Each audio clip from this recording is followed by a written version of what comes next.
The chill before sunrise still clung to the marble balustrades of St. Peter's Square when Cardinal Cameron Alexander Chesterton stepped out onto a balcony normally reserved for visiting heads of state.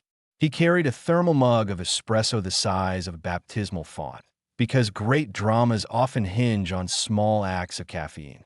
By his watch, it was 5:32 a.m., and Rome was quiet in that delicate intermission between night-long lamplight and full Italian sunshine, a time when pigeon wings sounded like silk being torn.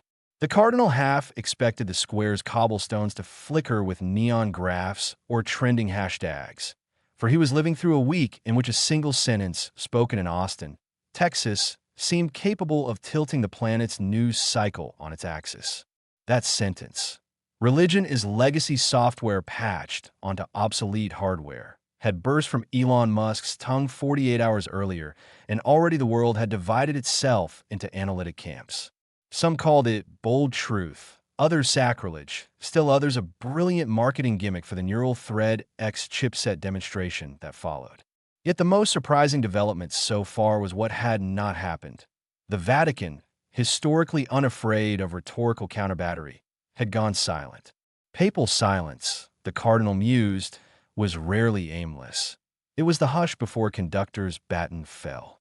Inside his apartment, a few stories higher, Pope Leo XIV paced barefoot across an antique Persian rug the dimensions of tennis court, rereading a printout of Musk's Tech Summit transcript for perhaps the 50th time. Robert Francis Prevost, who only 17 days earlier had accepted the fisherman's ring as the first American pontiff in history, was still adjusting to the gravitational pull of global headlines. He had grown up in working-class Chicago, served as an Augustinian missionary in Peru, earned a quietly brilliant mathematics degree for Villanova, and now found himself shepherding 1.3 billion Catholics through an age when gene-editing startups bragged they could eradicate original sin by CRISPR before lunch. Every phone in the papal suite had been ringing. Reporters, bishops, tech sector donors, climate policy task forces, even several retired Hollywood studio heads offering documentary deals. A desk calendar already bloated with intra-Vatican briefings, curial reform, ecological synods, budget audits, now strained beneath fresh sticky notes reading talking points. Musk. Leo XIV scanned them, then ignored them in favor of a phrase from Augustine scribbled on a yellow square stuck to his laptop. Interroga mundos, interroga scripturas. Question the world, question the scriptures.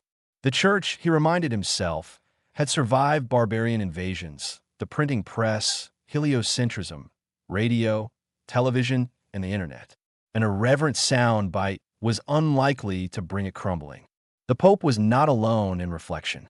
Across the Atlantic, Elon Musk flew from Austin to Los Angeles on a SpaceX Gulfstream modified for atmospheric carbon recapture experiments and 5G Starlink relays.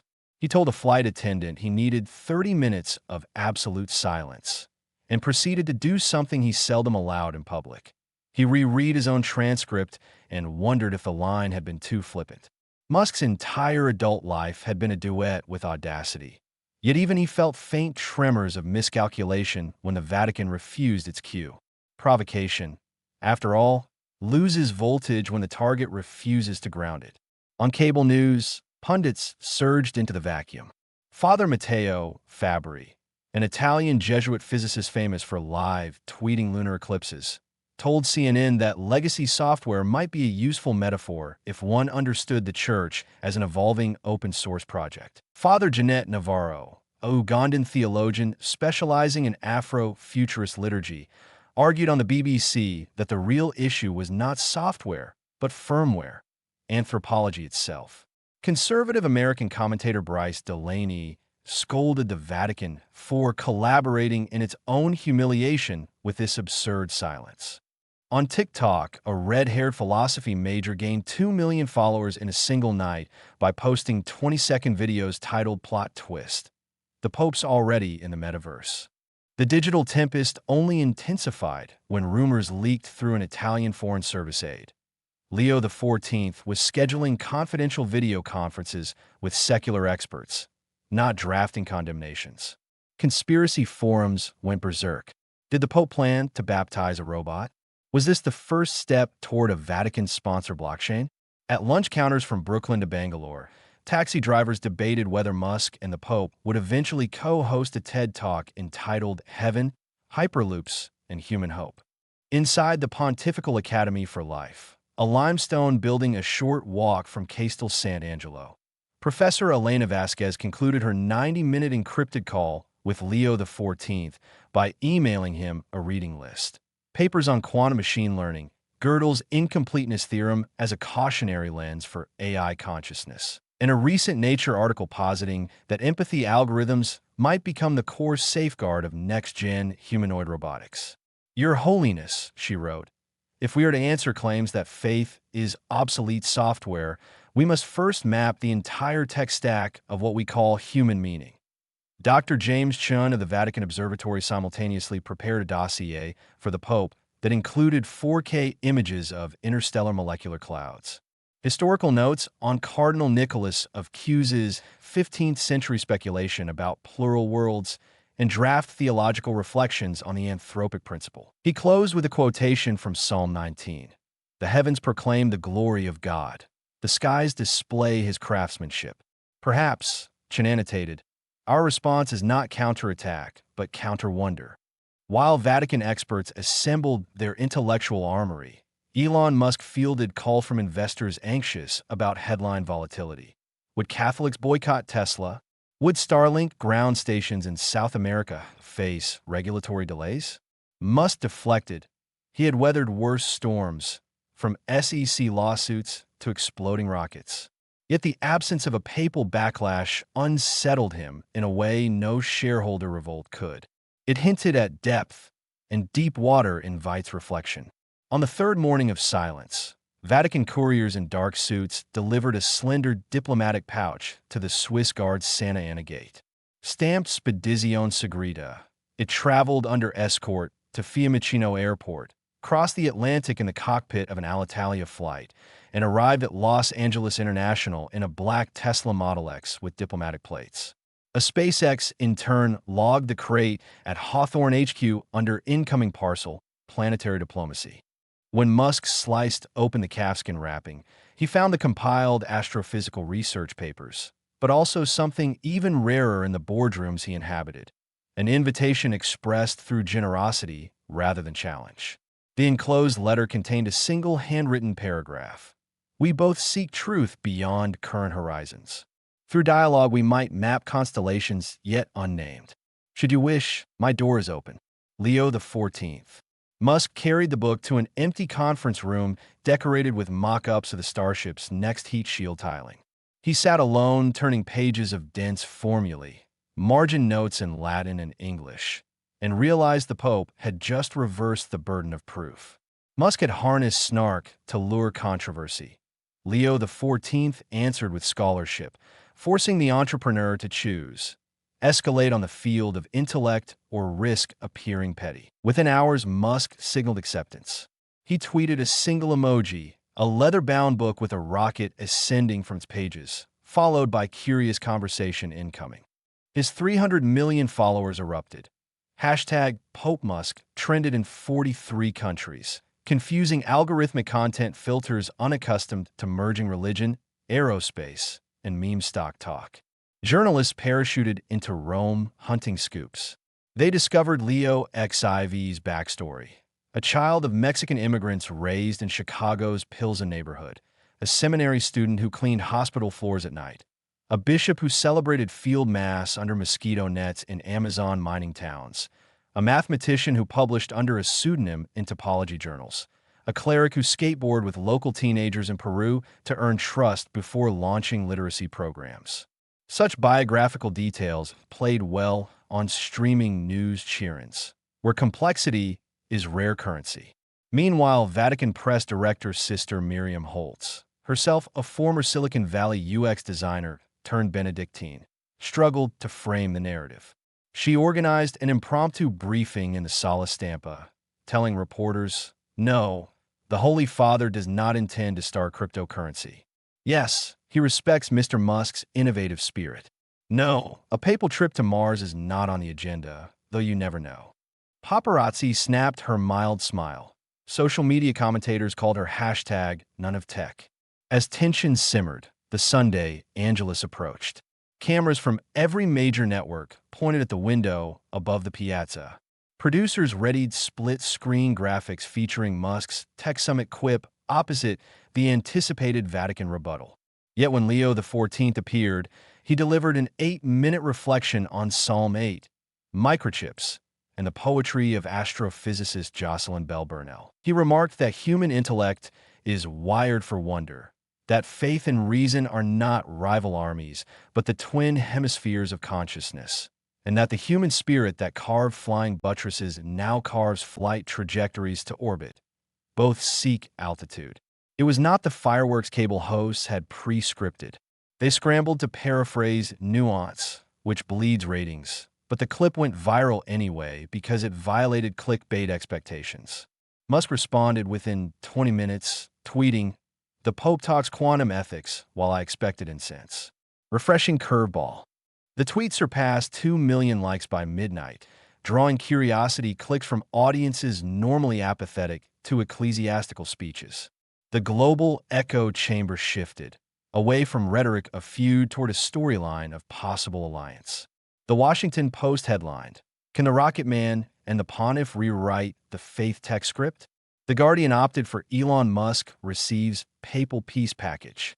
In China, Weibo users dubbed Leo XIV white-robed gatekeeper of the stars, while in Brazil, meme creators photoshopped the Pope driving a Cybertruck down via teleconciliation. Privately, Musk asked SpaceX protocol officers to draft a trip to Rome ASAP, keep under 24-hour media radar. The Vatican Secretariat of State countered with a formal but warm invitation to visit Castel Gandolfo. Negotiations over scheduling, security, and live stream rights lasted 4 days. Both teams agreed on a partial press pool for arrival shots, then a closed-door conversation. The date, April 14th, just 8 days after Tech Summit Austin, an eye blink in Vatican time, but an eternity on Twitter. As the appointed morning dawned, tourist coaches lined the road to Castel Gandolfo. Street vendors hawked souvenir T-shirts reading, "The Pope is not afraid of dark matter," and "Occupy Mars, illuminate faith." An Italian entrepreneur erected a pop-up charging station shaped like St. Peter's Dome to service the influx of Tesla rentals. Musk's motorcade arrived. 3 Model S sedans flanked by discreet Italian police alphas. He wore a charcoal suit and a tie patterned with tiny lightning bolts. Aides noticed he had left his phone in the car, a rarity signaling respect. Greeted by Jesuit brother Lorenzo, head of observatory operations, Musk apologized for the press frenzy. Brother Lorenzo laughed. "We map galaxies. This is just local weather." Inside the observatory's 19th century dome, Musk met Dr. Chun and Sister Felicitas, a Kenyan postdoc calibrating new CCD chips. He peppered them with technical queries until Sister Felicitas countered by asking how Starlink might reduce latency for African telemedicine. Musk sketched an answer on her notebook margin. Later, she confided to a colleague, "He listens faster than some people speak." The private audience between Musk and Leo XIV took place in a library lined with 60-foot shelves, books bound in calfskin and cobalt cloth, and a holographic projector quietly cooling in one corner. The only witness beyond translators was a large silver crucifix salvaged from a decommissioned Apollo demand heater, a gift from an anonymous NASA engineer decades earlier. Observers expected a photo-op handshake and a short script. Instead, 2 hours evaporated. The pair debated teleological ethics of self-replicating AI, discussed the theology of personhood in cryogenic life extension, and even detoured into Chicago Cubs baseball statistics. Leo XIV still followed his childhood team.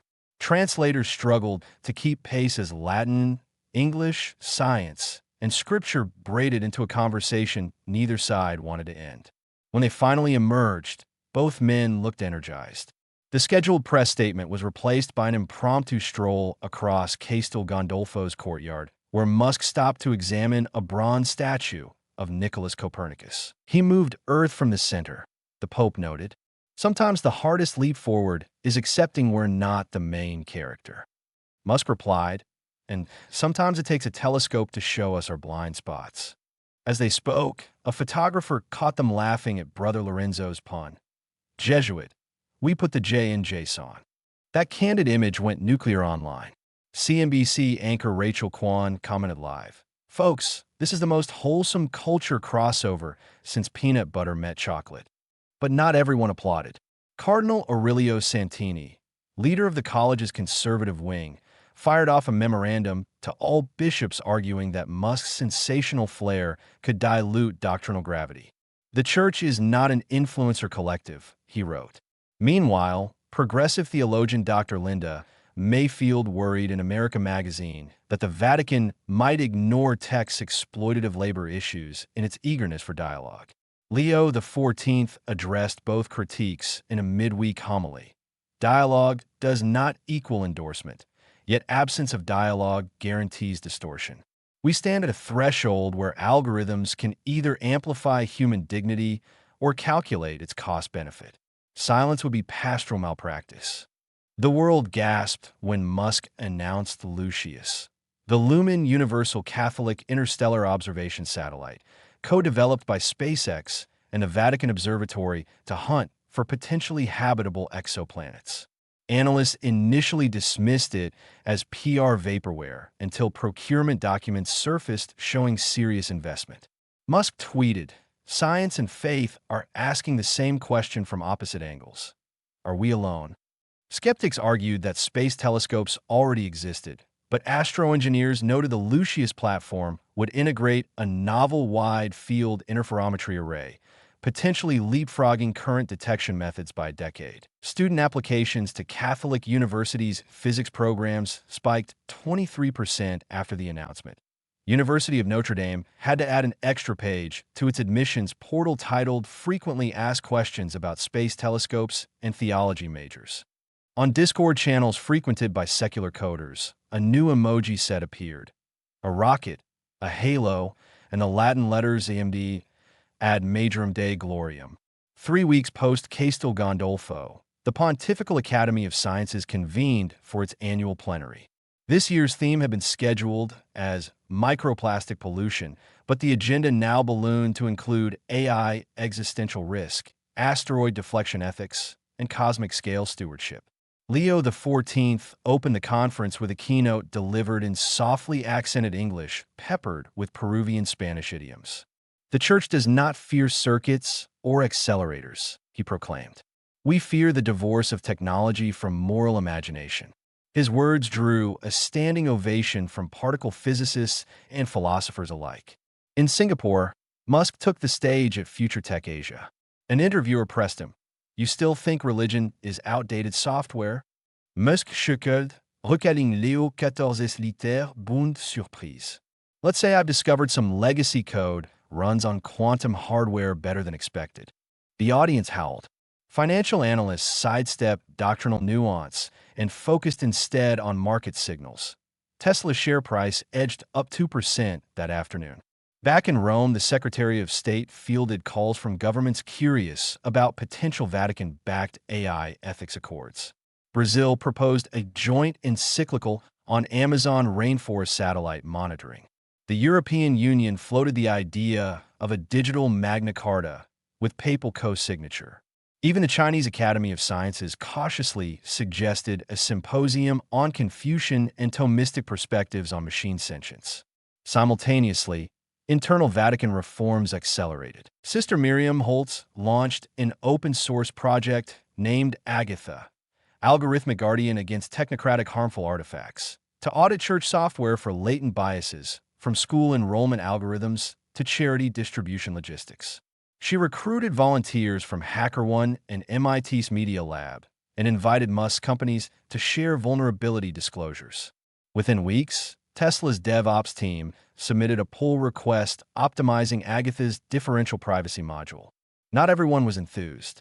Traditionalist blogs accused the Curia of surrendering to Silicon Valley secularism dressed in cassocks. They circulated images of server racks photoshopped into Sistine Chapel frescoes. A satirical French weekly printed a cover depicting Michelangelo's God handing Adam an iPhone. The Vatican press office responded with gentle humor.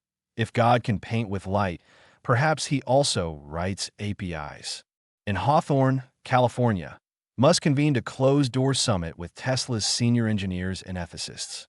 Agenda item number 3 was ethical impact review, new mandatory step.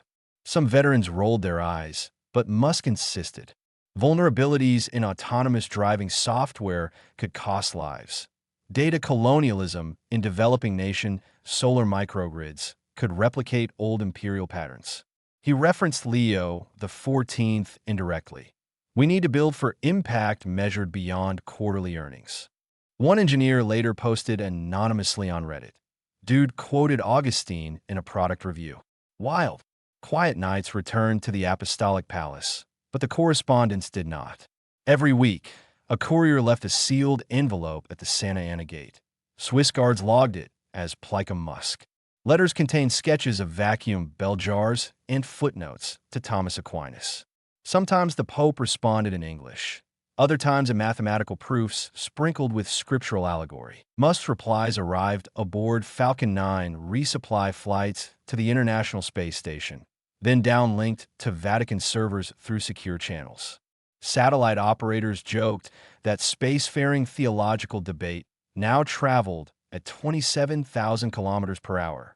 Then, as Advent approached, Lucius hit a snag. A supply chain glitch delayed the spectrometer lens assembly. Internet cynics predicted the project would collapse. The Pope intervened with a short statement. Patience is the first instrument of discovery. Musk publicly concurred. Launch windows shift. Ideas orbit until gravity captures them. The comm nixed the doom cycle before it could trend. Launch day finally materialized under the opalescent sky of February 9th, 2026. A Falcon Heavy stood on Pad 39A at Cape Canaveral, its fairing emblazoned not with a cross, but with the stylized 8-point star of the Vatican Observatory, a design drawn by a 17th-century Jesuit mapmaker. Journalists counted 2 unlikely reunion images. Musk and Leo, the 14 side-by-side at the viewing gallery, and Sister Felicitas monitoring live telemetry with a rosary wrapped around her wrist like a smartwatch strap. 2 billion people tuned in, largest cross-category broadcast since the 2020 Tokyo Olympics. As the rocket roared skyward, commentators noted an on-screen split. Left side showing exhaust plumes, right side showing a mosaic of watchers. Farmers in Tanzania, school children in Manila, cloistered nuns in Seville, coders in Reykjavik. The broadcast audio track piped ambient launch noise punctuated by a choir from the Peruvian Amazon singing Quechua hymns recorded by Bishop Prevost years earlier. The Pope had suggested the soundtrack personally, bridging his past to the present. When boosters landed upright, crowds cheered. Sister Felicitas whispered, Deo gratias, and posted the telemetry snippet to her 4.2 million X-followers. Within minutes, the Vatican's TikTok account uploaded a remix of the launch audio with Psalm 19 and rap, garnering 80 million views in 48 hours. After post-launch interviews, a journalist from Al Jazeera asked Leo the 14th, does finding other life threaten traditional belief? The Pope smiled. If a shepherd finds a bigger pasture, does that cancel his love for the first flock? Discovery expands devotion. In the SpaceX press pen, Musk fielded a reciprocal question. Does cooperating with faith compromise scientific rigor? He laughed. Only if you think reality has to pass an ideological purity test before revealing its secrets. Political scientists soon included the Musk Pope détente in textbooks under the chapter Soft Power and Multilateral Innovation. A Brookings report concluded that faith institutions could serve as moral accelerators in tech governance, while MIT Press announced a new journal titled Techne and Theologia. At Stanford, courses filled within minutes. Algorithmic ethics after Leo XIV. Yet perhaps the greatest shift happened in quieter spaces. In Nairobi, a 12-year-old girl named Aking built a cardboard telescope model for her science fair and wrote to the Vatican Observatory requesting advice. She received a personal video message from Dr. Chun explaining diffraction gratings. In Sao Paulo, a seminary choir collaborated remotely with a Berlin DJ to produce a liturgical EDM track titled Cosmic Credo. The track cracked Spotify's global viral 50. Elon Musk's mother, May, called her son and remarked, "You're smiling more." He told her about Lucius's first data packet, noise, then a spike on the spectrometer, a possible spectral signature of molecular oxygen 97 light-years away. "We need more verification," he said, "but Mom, imagine." She asked whether he would visit Rome again. He answered, soon. That visit remained unpublicized until early May, when a tourist live-streaming pigeons accidentally captured Musk standing incognito at the edge of St. Peter's Square during the Wednesday general audience. Within seconds, chat scrolls exploded. "I asked that, Elon." He stayed to the end, then slipped backstage where Swiss guards recognized him and escorted him to the Pope. No cameras recorded their brief embrace, but Vatican reporter Lucia Ferraro later learned the Pope simply said, "The data look promising," and Musk replied, "So does the future." Summer brought confirmation. Lucius had detected hints of water vapor and a potentially tempered atmosphere on exoplanet L14b. Peer review would take months, but headlines screamed anyway. The Pope issued a sober note. "Let us await verification. Wonder thrives on both caution and awe." Musk called for an international research consortium to study the target. Italy's space agency pledged support. The White House invited the Pope to address Congress on cosmic stewardship, marking the first papal visit framed around astronomy rather than social doctrine. As autumn gold tinged Vatican gardens, Leo XIV drafted an encyclical titled Lumen Ex Machina, Light from the Machine. It wove quantum computing, climate justice, and cosmic ecology into a moral tapestry, asserting that to code is to co-create, and that every line of algorithm is a moral choice etched in silicon. Reviewers in the Congregation for the Doctrine of the Faith panicked at the paper's technical density until the Pope added a preamble. Skip to paragraph 232 if calculus causes vertigo. Musk, invited to annotate the draft, responded with margin notes about algorithmic transparency in autopilot systems. "Ethics at compile time," he wrote, "saves debugging souls later." The Pope circled the phrase, adding, "St. Benedict said something similar about monks and vespers." The final encyclical spanned 52,000 words and cited not only Aquinas, but also Grace Hopper, Katherine Johnson, and Isaac Asimov. When published, it crashed the Vatican website in 6 languages. High school teachers across Europe abandoned lesson plans to discuss paragraph 411, where Leo XIV proposed that future spacefaring economies adopt a universal ecological tithe, allocating 10% of asteroid mining profits to terra restoration on Earth. Wall Street scoffed. Environmental NGOs cheered. The Interplanetary Mining Council requested a meeting. Meanwhile, Musk's philanthropic arm quietly funneled $100 million in a global reforestation via drone-deployed seed pods, citing alignment with paragraph 411. Tech bloggers speculated a direct papal influence.